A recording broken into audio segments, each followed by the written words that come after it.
Hey, everybody. Okay. Well, welcome to the Constitution.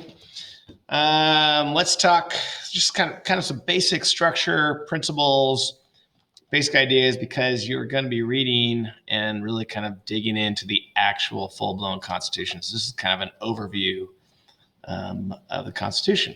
All right. Here we go. So there are six major principles that we're going to talk about for the Constitution. You should know all six. One is the idea of popular sovereignty. This is the idea that the Constitution is set up where the people should rule, popular sovereignty, and that people really kind of have control over the government. It's the people's government. We just started talking about gerrymandering, and so gerrymandering kind of takes away from that a little bit, where maybe the House of Reps isn't quite so representative as it probably should be. There could be some problems there, but that's the idea of popular sovereignty. The people rule. Second is the idea of federalism, or federalism is a repeat notion, is the idea that that powers are divided between the state governments and the national governments. And so both states and the federal government have certain powers. Basically, the federal government is given certain powers, and whatever's not specifically given to the federal government and then not denied to the states have all the remaining powers and responsibilities. There are some shared overlap powers, but so like once again, education is a state responsibility, not a federal. There's a little bit of federal money, but it's really a state responsibility. All right, the idea of separation of powers. Now separation of powers and checks and balances kind of go hand in hand, but they're not exactly the same. Separation of powers is simply that different branches, different parts of our government have different powers, different duties. So like the executive branch, the president and his agencies, the president has the powers and duties to execute law, to enforce law, but he can't create law. Although there's a tricky way he can do what's called a executive order, which is it's not a law per se, but it has the power of law. We'll talk about that later. But he's the executive. He enforces law. And then the legislative branch can create legislation. That's their job. That's their power. The judicial branch interprets law, determines innocence or guilt, things like that. That is their power. And so those are their powers. And they kept them separate in order to have checks and balances. So for instance, yes, the legislative branch can make laws, but the president has to sign it for it to become law. If the president doesn't sign it, he vetoes it, then the legislative branch can override that veto with a 2/3 vote, 2/3 of the House and the Senate, which is hard to get. It's hard to get 2/3. So there's some checks. The Supreme Court can declare a law unconstitutional. That's a check on the power. The president can appoint, say, members of the Supreme Court, but the Senate has the power of confirmation. They can confirm or deny that member. President Biden was just sworn in, and he had a bunch of people listed for his various cabinet positions. Cabinet is Secretary of Defense, Secretary of State, all the secretaries.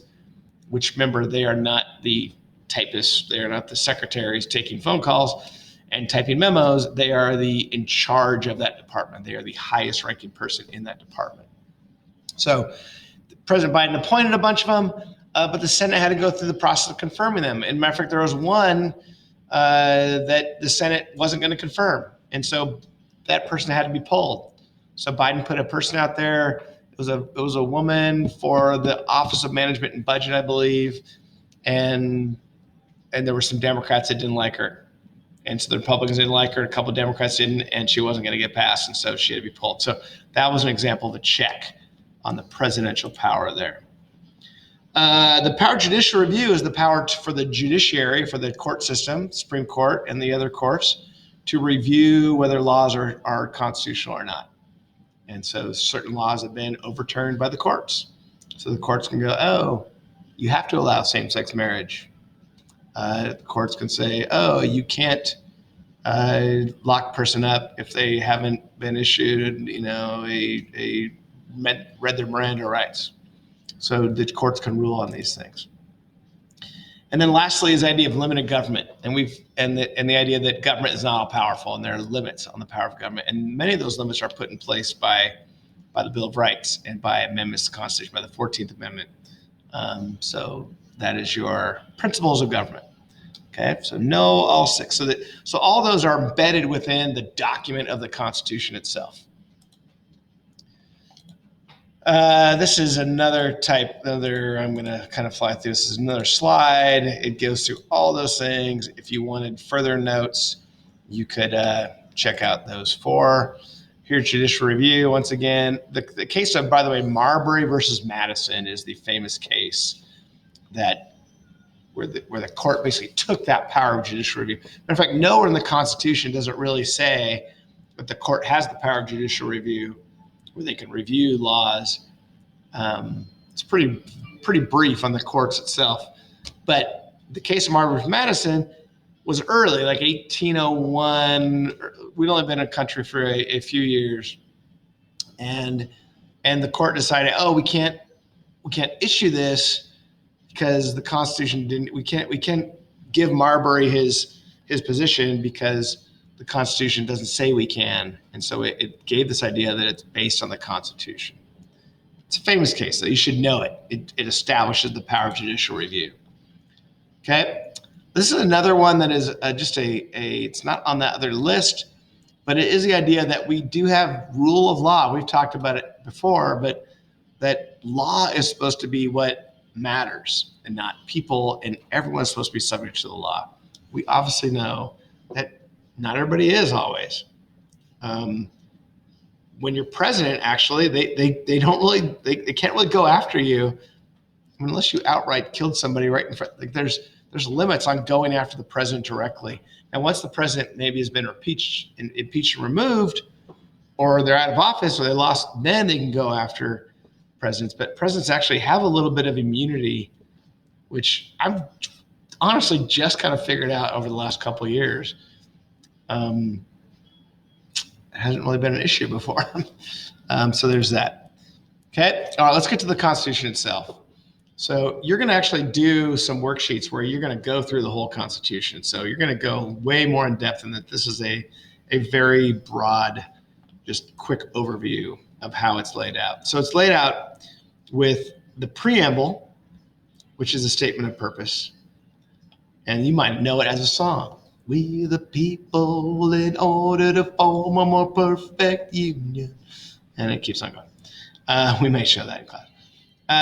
That's the purpose. So it says it's not really it's really more the introduction, and it says what they're trying to do, and they're trying to form this perfect union. They being the founders, the founders of the Constitution, the framers. They're trying to establish justice, ensure domestic tranquility, give each other rights, and so that is the purpose there. Okay, but then it's a relatively short document. For as complex as our government is, the Constitution itself is pretty short. If you were to rewrite a government today, I about guarantee you would make it way longer. You'd make the Constitution way longer than this one currently is. But it starts off with Article 1, which is legislative branch, which we've already worked on a little bit. Legislative branch, of course, is the power to legislate. It's the House of Representatives and the Senate. It gives you how long they can be senators, and how long their term is, and how old they have to be, and what the powers of each have. The Senate has certain powers, the House has other powers, and then they share a lot of powers within that legislative process. Okay. Article 2 is the executive branch. That establishes the presidency. It establishes the rules for the president, how old the president can be, how many terms. Actually, it doesn't say how many terms they can serve. That's later on in one of the amendments. But what the power of the president is, it talks about he's the commander in chief. He or she, sorry. So that's executive branch. The judicial branch is Article 3. It's actually really short. Article 4 is relations among the states. This is the one that talks about how states, how they relate to one another and the powers they have within one another or limited to one another. That's that one. Number 5 talks about how do you amend the Constitution, the amendment process. It's really hard to amend the Constitution. It's not easy really whatsoever. And they did that on purpose. Number 6 talks about federal powers. And number 7 is how it was ratified. So what it takes to ratify the Constitution. And then there are the amendments, right? There are 27 total amendments. The first 10 we know is the Bill of Rights, and they were passed basically right away. Remember, the Anti-Federalist wanted the Bill of Rights to be passed. And so we will go through every amendment, by the way. You're going to go through the Constitution and then every one of the 27 amendments. Okay, let's talk executive branch real quick. Executive branch, remember, they make the laws. That is what they're supposed to do. They are the lawmakers. For a law to pass, for a law to be created, it has to go through the House of Representatives and it has to go through the Senate. And when it gets signed off, it has to be identical, word for word identical. So sometimes it'll start in the House, it'll work its way through, it gets passed to the House, and then it'll get sent over to the Senate. And then the Senate will work on it, and they might change items. This happened in the most recent COVID relief bill. The House sent over the COVID relief package with $1.9 trillion, and it included a $15 hour minimum wage increase. That was going to take a couple of years, but a national minimum wage increase to $15 an hour. And the Senate got rid of it. The Senate couldn't do it.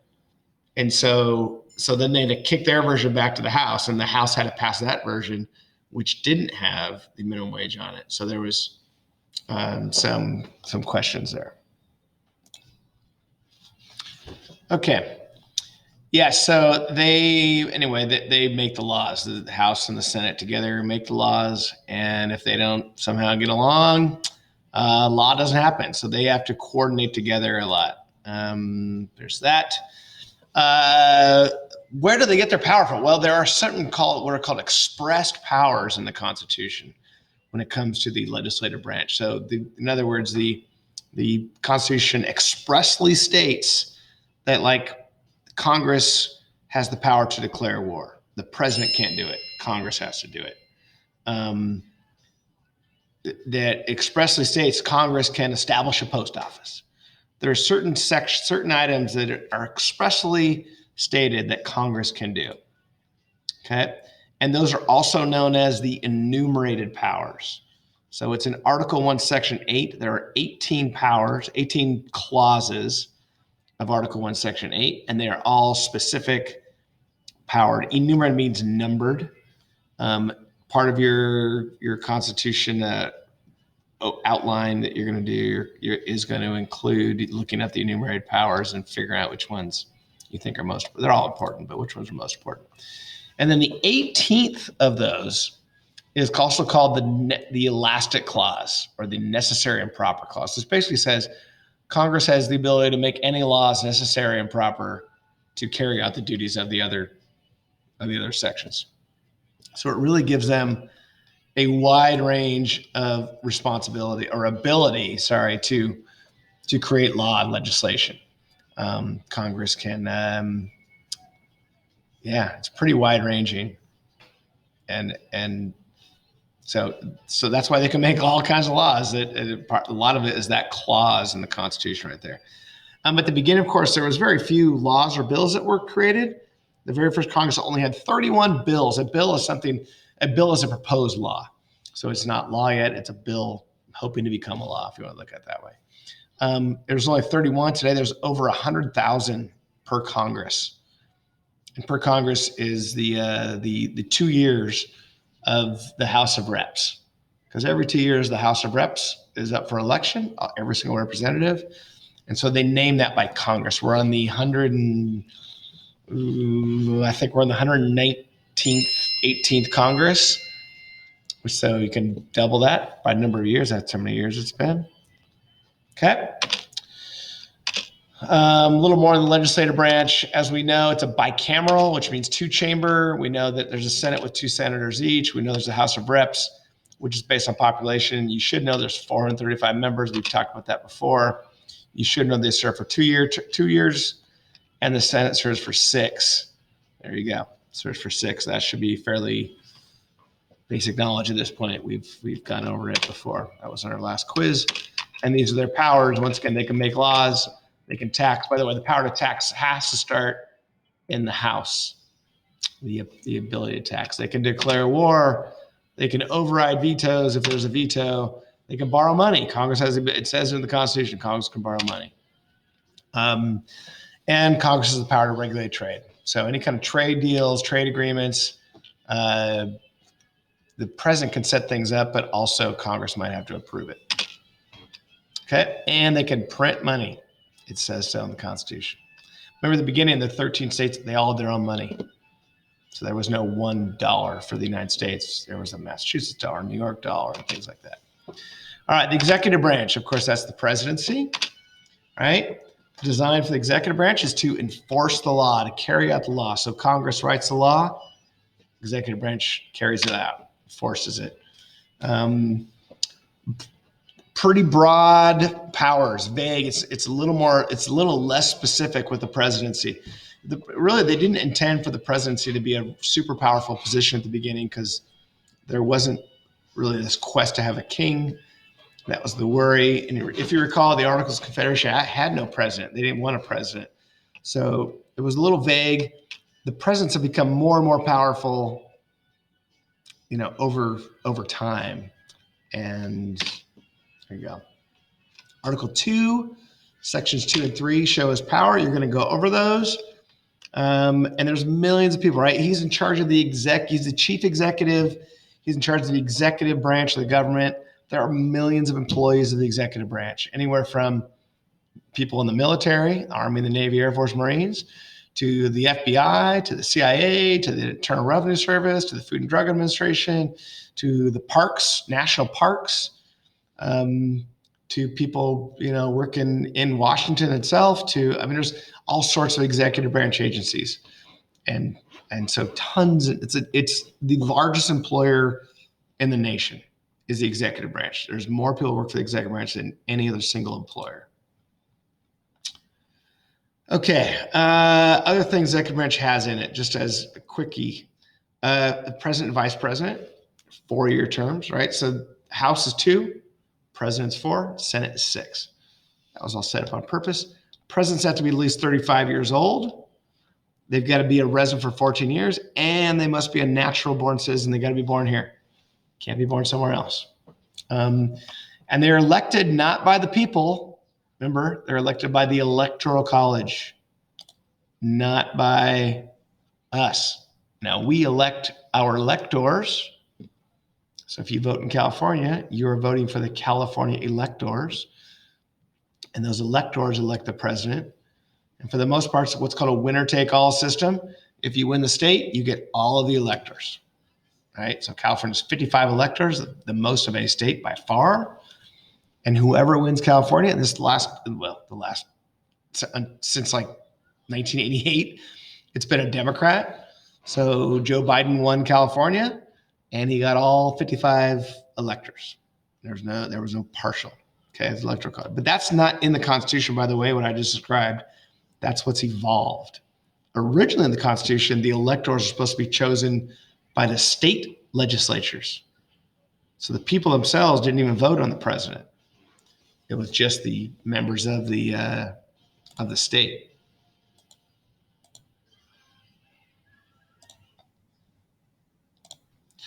Okay. There are important powers. He is the commander-in-chief. He has the power to grant pardons. He has the power to make treaties. He has the power to appoint officers of the federal government.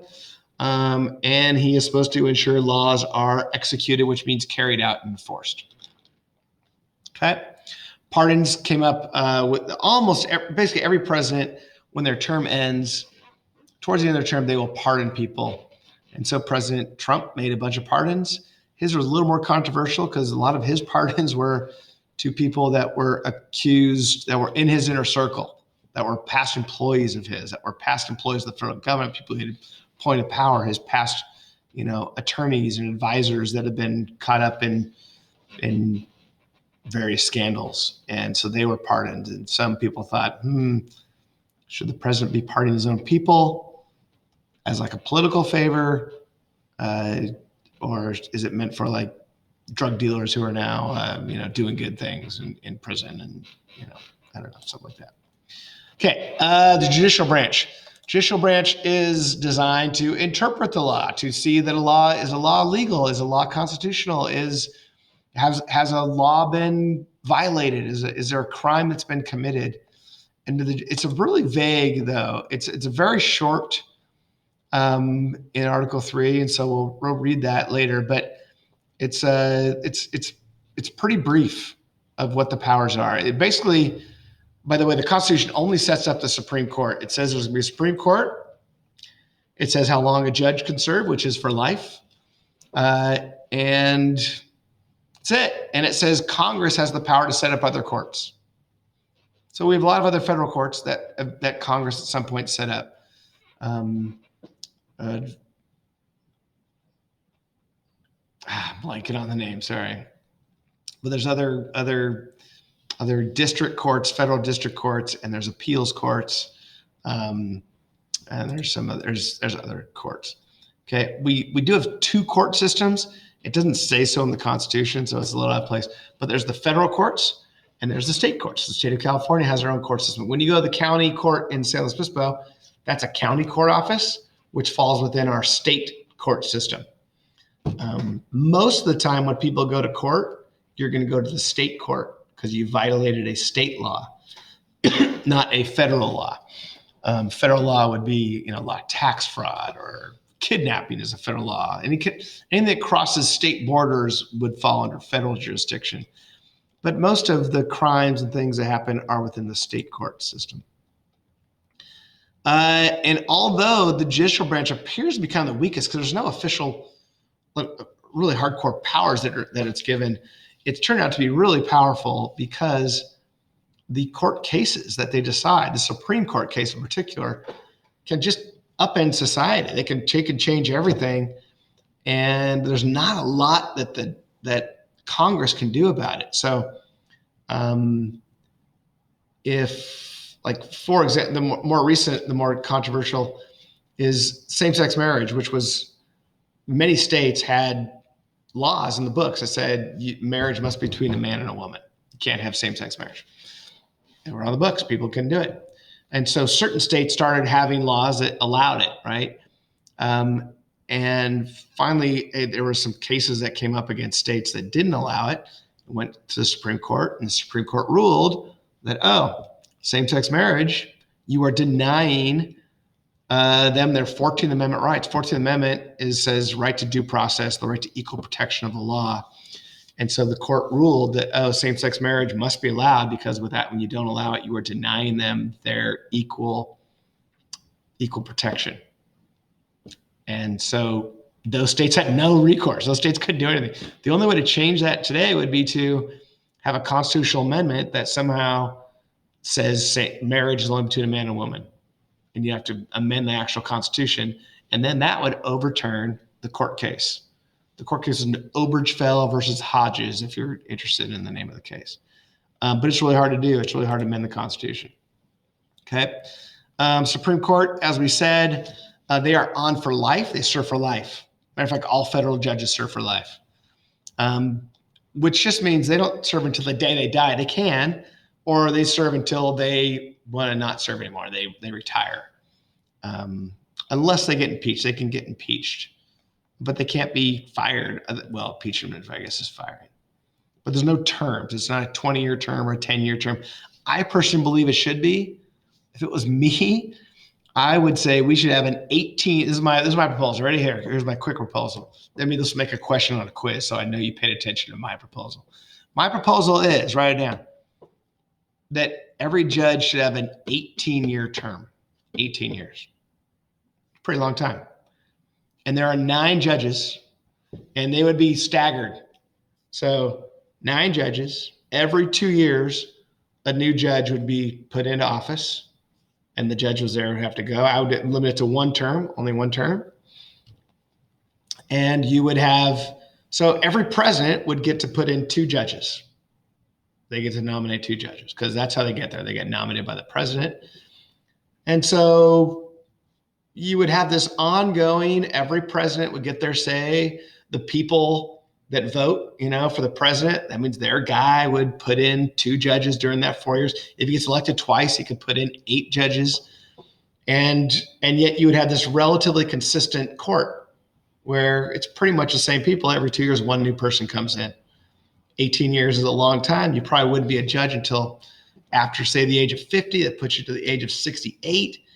But we have judges that were, working until their late 80s, early 90s. That's Ruth Bader Ginsburg died, and right before the election, right, she was a kind of a liberal Democrat appointed judge. Well, she was old. She had cancer. She had problems. So she really probably didn't need to be being a judge that long when you're on the highest court in the land. And then that allowed President Trump to get a 3rd judge that he was able to put in. And so the question is, if you had a more reasonable term, you would have this nice transition. You let the American people be able to have a choice.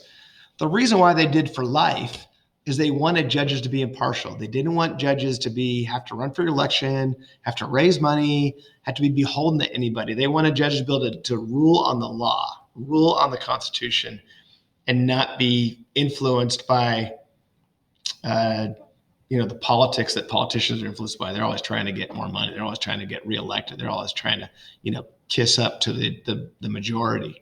Where judges maybe don't want to kiss up to them. They want to do what's right. Sometimes what's right by the law or by the Constitution is not what the majority wants. The civil rights movement in the South, the South didn't want to integrate. They didn't want blacks to integrate with whites. They wanted to keep it as was. So that was the majority of the whites, right? But the courts came in, Brown versus Board of Education, forced integration of schools. So the courts came in and said, hey, this is what's right by law, by the Constitution. Maybe it's not what's popular, but it's what's right. And so that's what the idea of the Supreme Court was. They wanted them to do what was right by the law, by the Constitution, not necessarily what was always popular. Okay. Good. Here's a little brief thing on checks and balances, on how they can, how they counteract one another. So you can stop and pause and check this out if you like. Lastly is amending the Constitution. I don't know if this is the last, actually, I take that back, but it's really hard to amend the Constitution. Ready? Here's how you do it. You can get 2 ways to propose an amendment. 2/3 of each house of Congress, the House and the Senate, can vote. Or you can have a national convention and you can get 2/3 of the states to get there and agree on it. Either one is hard. 2/3 of the House and the Senate, boy, everyone's got to be in agreement. Remember, we've got, the House right now, is like 52% Democrat, 48% Republican, really tight. The Senate, we know, is 50-50, 50 Republicans, 50 Democrats, super tight. So to get to 2/3, to get to 67%, you got to have bipartisan, you got to have everybody wanting it. And that's just tough. And then we're talking about amending the Constitution where it's a permanent thing. And it's really hard to do. Like, people really got to have buy-in, like, yep, we need to amend the Constitution because this is so important. We can't just create a law. We have to amend the Constitution on this. Okay, so 2/3. The typical way is Congress does it. 2/3 vote by each house. Okay, once they vote, once they've passed it through the Congress, then 3/4 of the state legislatures have to approve it. So once you've gotten 2/3 of Congress to agree, you then need, in our case, there's 50 states, you need 38 states to pass it. So the state of California, their legislature votes on it. State of Missouri, state of Mississippi, the state of New York, state of Florida, all those state legislatures have to vote. And if they all agree, then we passed. Really, really, really hard to do that. Really hard. It has happened so rare, right? So it's only happened 27 times. Article 6 is something called the Supremacy Clause. And it talks about the federal power. And it basically says that there is, that the federal law is supreme to state law. The Constitution is the highest law of the land. But if there's a conflict between state law and federal law wins. So California and other states have legalized marijuana. Well, the federal government has not yet. So if you're smoking marijuana or eating marijuana or whatever happens with marijuana this day and age, or so many, I guess, varieties of it, you could do that legally in terms of California law, but the FBI, the Food and Drug Administration, the Drug Enforcement Agency, they could come in and arrest you. They can come and shut things down if they chose to, because marijuana is still illegal at the federal level. Now, they haven't. They've kind of let California to its own. They've kind of said, hey, we're going to look the other way. We're going to let you do your thing. But they could come in and say, another president come in and go, you know what? Forget that. Marijuana's illegal. We're going to lock everybody up who sells it, deals in it, grows it, all that. Okay, so that's federal supremacy. And then it also says there's no religion test for being a public office. In other words, you don't have to swear you're a Christian to hold office. So they wanted to separate religion from the federal government. Okay. That appears to be the last slide. Article 7, by the way, was just the ratification. Ratification meant they needed 9 of the 14 colonies, states, to approve it. And once 9 of the 14 approved it, the Constitution became the Constitution, and the United States was created. Okay. That is it, folks. So there will be some more you need to do on this in terms of researching. I will give you those assignments, and you will wind up going through the entire document of the Constitution. I'm really actually a big believer that everyone should read the Constitution. You should know what's in it. Don't just say, oh, it's unconstitutional. Well, what part of the Constitution? How do you know that? Like, do you know it? Do you know your Constitution? Get to know it. It's not going anywhere. All right. Take care.